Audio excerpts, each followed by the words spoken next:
popular Joseki, or I don't even know if popular is the right word. It's just so common that it's played a lot. That Joseki is this one, where black backs off and then white takes the top. I put it in context of a board to make it easier to understand. So this shape is, I think I've seen this opening so many times, just in pro games and amateur games. It's very, very common. But now we're starting to see this move sometimes. Sometimes this is small enclosure. And I don't completely understand this, but I'm going to give a bit of an explanation from what I think about it. So first we should look at the normal Joseki, or normal shape. So normally when black plays here, white has to jump, and this feels a little forced, right? White would normally like to take a big point. But if white takes a big point, this invasion is fairly severe. And at this point, white actually has a lot of different responses, like this, and like coming down. Although this is usually overplay because black, the shape is difficult. Or one of the older responses is like this. But this one doesn't work right away, because if you notice, right, now there's a cutting point. And this cutting point is fairly severe. So we have to figure out a way to defend it. And the way we normally defend this cutting point is we first peep. If we peep and then go here and play the whole variation out again, whoops, not there. Now we notice that this stone actually defends the cut, which is super useful, right? I can just push it into the stone. So, okay, we see that this exchange is really useful. So, are we sure it's Sente though? Like, it definitely looks like Sente, right? This looks like a normal shape where if you push through it gets separated. But it might not be Sente. What if black answers here? Now, we might think, okay, well, if white cuts on the inside, it's very obvious that white can get strong thickness.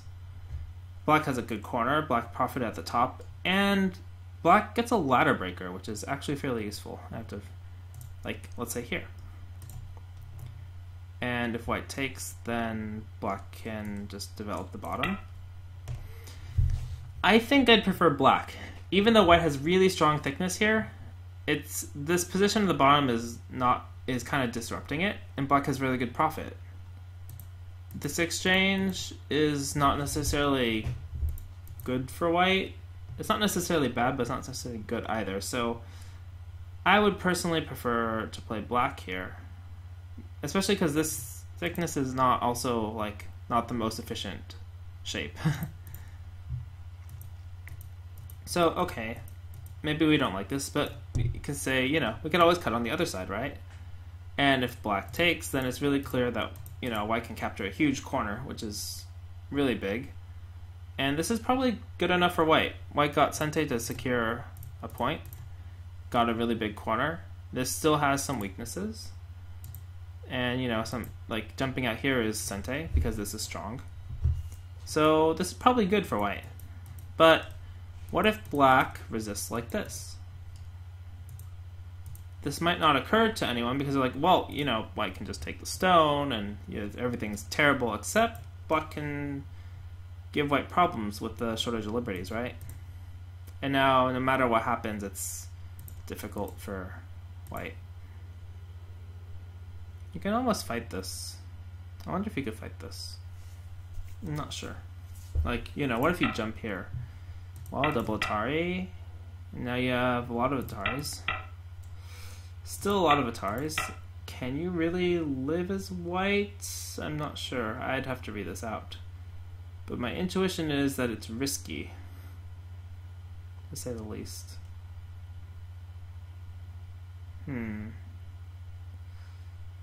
Yeah, I think actually it might be okay for white. But let's say, even if it doesn't work, you can give these stones up then, right? You can just go here, right? And black has profited a ton at the top. This is huge. So even if it doesn't work, it's quite playable. So white can't take the stone, and white has to defend. And we're all doing this in the context of white tenuki or black tenuki'd this push to push here. So is this, is tenuking this a viable option? If it is, then we have to reevaluate this Joseki. So of course now black has to come back and take the stone, and white wants to try to profit. But white can't Atari still, right? Because these two will be short, so white goes here. And black can play this move. This is a really common technique, I guess. It shows up a lot in old problem sets. And now, how do we evaluate this? Well, white gets sente. White gets sente. And the corner has kind of been lost, right? Black had a corner, but now it's lost. And black tenuki'd to play here, this one. Tenuki'd the push to play here, but then he loses sente. I think this is not that great for black, especially because since these stones, you tenuki'd to play here, but what about later, right? What if, I haven't read any of this out, but it seems like there could be problems. Pulling up is almost guaranteed to be forcing, which means that the center could be really big for white. Even something like this, right? You could start to see, this could be pushed low. So it might not be worth it for black to actually tenuki this move. Especially considering, you tenuki, you lose the corner, but you gain this, but it's still kind of forced. It's not great. So, okay. That's kind of annoying. Do we have other responses as black? Well. Oh, and we have to be careful. This variation that I showed is specific to this case, right? White could also think, what if I just did it right away? Then if black answers, I can take sente and not have to worry about this invasion, right? Because this is already here, I can play this variation no matter what. But actually, it's a very big difference having this exchange or not. If you have this exchange, then we saw in the corner variation that black kind of just loses points. But if you don't have this exchange, actually black can tenuki, strangely enough, right? And when white pushes, we play the same thing. And now black can play here. And not having this exchange is really important. If white blocks, black can hane, and white hanes to try to capture, and then black connects. And you notice that when white tries to capture these stones, black can cut here to gain extra liberties. So even if you try to capture black, black can win this race. Although still, this is not a great result for black, because white has become very thick here. White can answer the move, the tenuki that black played. So if white can answer your tenuki, then probably it was not good to tenuki, because now you have actually lost this invasion option, right? On top of, this tenuki didn't gain you anything because white can answer it, and you lost the possibility of invasion. So again, here, tenuki is not a good answer. Are there other cases where tenuki could be possible? No. Are there other responses than this that might be less submissive? We could think about this one.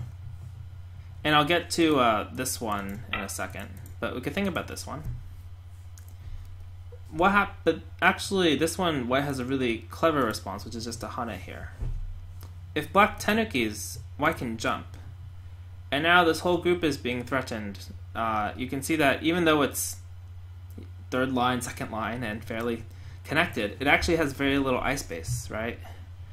And you might say, well, what if white just, black can come in. This stone is not secure, but white can push. If black answers, white can come here. And these stones are actually short on liberties, right? This is pretty bad for black.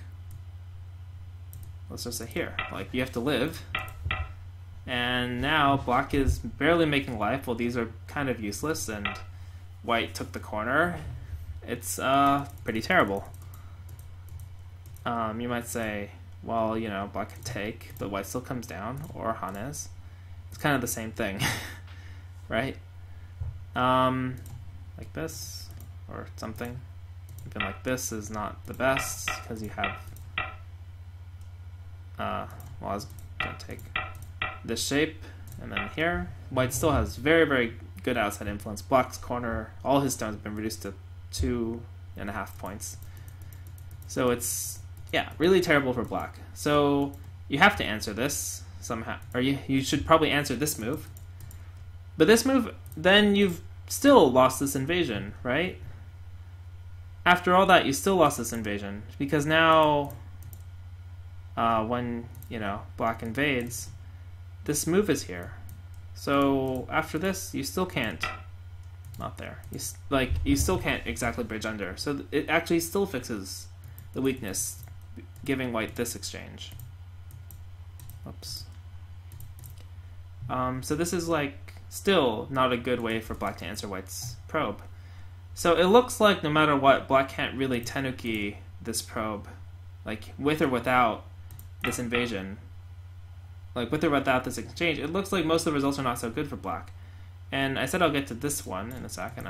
We can do it now. This one is still fine. Right. But now white has some aji here. But it's not that bad, really. This forcing move is forcing, but it's not that bad. And you can actually fight, too, if you are sufficiently strong in the surrounding area. So this is maybe possible. So we'll think about it. But for now, it looks like, aside from this move, it looks like this is generally pretty forcing. Right? You have to answer. If this is forcing, then this invasion is maybe not the most severe move, or most difficult to deal with. Of course, there are other ways to play this variation in here that I didn't show. You could also play the high one, in which case it's still complicated, but they're all kind of the same, in a way. I have to remember how it goes, though. It's been a while.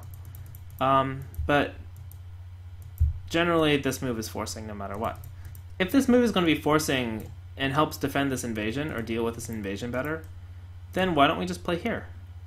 If we play the same shape, right, and black comes in and you play here, then when white plays here, which white won't do in any real game, white will defend somehow differently, and then comes, plays this variation. This exchange, this moves is a space further. It's much, much better than being cramped one space over. It makes a huge difference. So we have to look at other ways that white can play here, but generally that's the idea. If you have to answer this peep, in 90% of the cases, then it's really painful. Similarly, I didn't talk about this before, but there's another move that white can play here later. Kinda. This one. Also as a probe. But generally, mainly you mainly don't see that with... You see that in this shape. Which is totally different, right? You can probe here. A totally different shape, though. Even though it's really similar. But yeah, so in this shape, you can go 2 spaces. So what about this kind of exchange, right? I've seen a lot of different ways of responding to this, but I'll just cover the one that looks normal, is this and then double hana. Oh hey, have we seen this shape before? It's we played this one.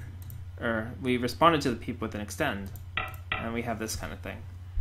If we thought this was not so bad before, then maybe it's better to play this way. Play this, force it to be this variation. And we think, hey, well, we like that variation better than this variation. Then, yeah, we'll play one space further. Because, there are other moves besides this one.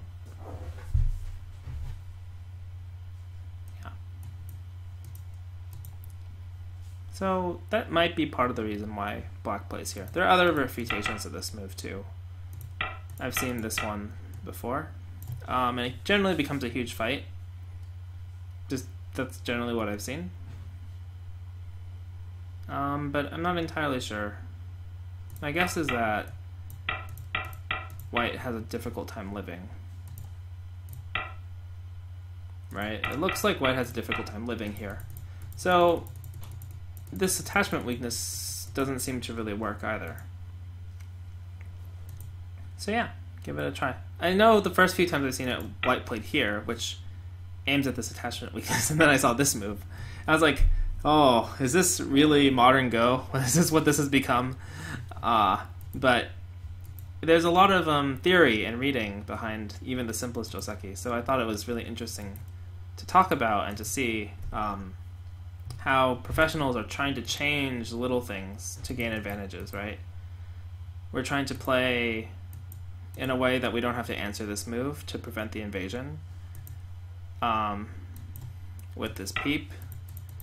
But if you really want to insist that, you know, you want to stop the invasion with this peep, then we can play further, or, you know, in a way that's more difficult to take advantage of it. Although I think generally, even though this move is popular, most players still prefer to play this one at a professional level. Like, statistically, I've seen this the most, I think, or more than the other one, because it helps.